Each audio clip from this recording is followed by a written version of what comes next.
here with a man who in Toronto needs no introduction. He was the manager of the 1992 and 93 World Series champion Toronto Blue Jays.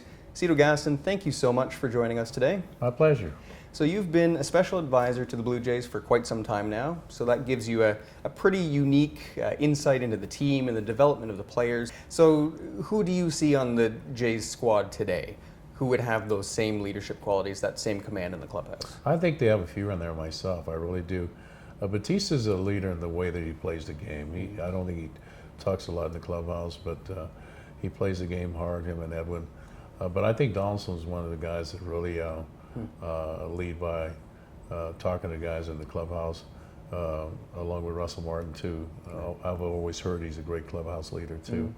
And I don't know that much about Tulowitzki, but I'm pretty sure that he leads by example too. But you got a lot of guys that I think that are leaders, and Burley's got to be a leader in that clubhouse. Price has got to be a leader in that clubhouse. And a lot of guys lead by example, but a lot of guys will talk too. And I think you got a few talkers and you got a few guys lead by example. Sure. On the flip end of that, are there any players you see today, or maybe some that you've coached over the years, who were a bit more of a challenge? Maybe some younger guys who already knew it all. Oh yeah, you're going to have all those kind of guys. You're going to have more than one of those kind of guys. But one thing about Pat, if we had Gillick, if we had some bad guys on this team, him and Paul, we didn't keep them around too long. But the ones that we did keep around, I think the guys between myself and the players, they kind of straightened them out a little bit and make sure they were on the right track. Right. Yeah. Now, baseball it's a very difficult game to put together a winning team, let alone put together two championship teams back to back. I mean, we can take a look at the Boston Red Sox right now. It's one championship and three last place finishes in 4 years. It's obvious Anthopoulos is all in. What do you think the chances are of this being a winning team next year and the years to come? Well, I think it has a real good chance, because the one thing we do have some strong pitching in this organization. Whether you take some of the kids out of the bullpen and make them starters, or you get Price back, or you beg Burley to come back. And then if you look at the players on the field, I mean, we're still going to have pretty much the same team here next year. And so I think it's just going to be a question of, will we have enough pitching? Right. So I can see this team being good for a long time. Fantastic. Now, let's talk a little bit about the wear and tear on players, because it is a very long season. It's 162 games over 180 days. That's not preseason or postseason. A lot of traveling around. What do you see are some of the factors that might contribute to these guys wearing down over the time?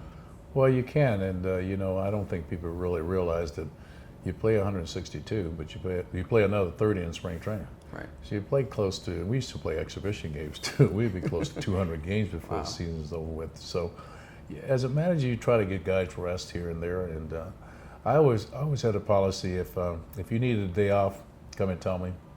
No problem. Nobody knew it but me. I didn't even let the writers know it or anyone else, and I would try to make it happen on a Sunday, where if you had a Monday off, you had 2 days off. And sometimes it could be on a Wednesday, you have Thursday off, and you have 2 days off.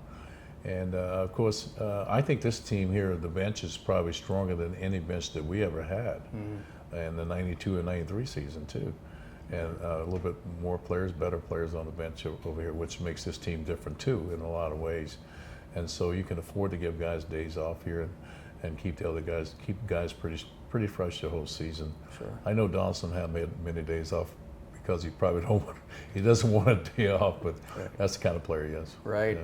Now, on top of that, then you've got some of these trades happening, and you've got players that are, they're moving to a new city or even a new country, and that could be stressful as well. And it's actually today's sponsor, Campbell Moving United, that has moved you a number of times. They're moving you again, and they specialize in relocation for corporate, domestic, international, and talk a little bit about your experience with them and what that's been like. It's been the greatest. I got involved with meeting Vicki Campbell. I was talking about this not long ago. I think I've been knowing Vicki as long as I've been knowing anyone in this city.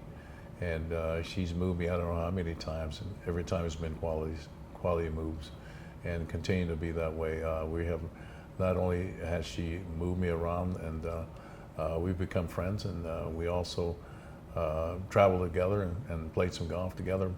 But Campbell Moving Systems has done a great job for us over the years, and certainly have done a great job for the Blue Jays. And so hopefully they're continuing to be a part of the Blue Jays. And hopefully, though, this might be my last move. I'm not sure, but if it's not, I certainly will call on them again. But they've been absolutely great. Fantastic. Well, you can learn more information about them at campbellmoving.ca. And Cito, I want to thank you for your time. It's been a pleasure, and hopefully we can do this again in the springtime. It's been my pleasure, and thanks a lot. All right. Okay.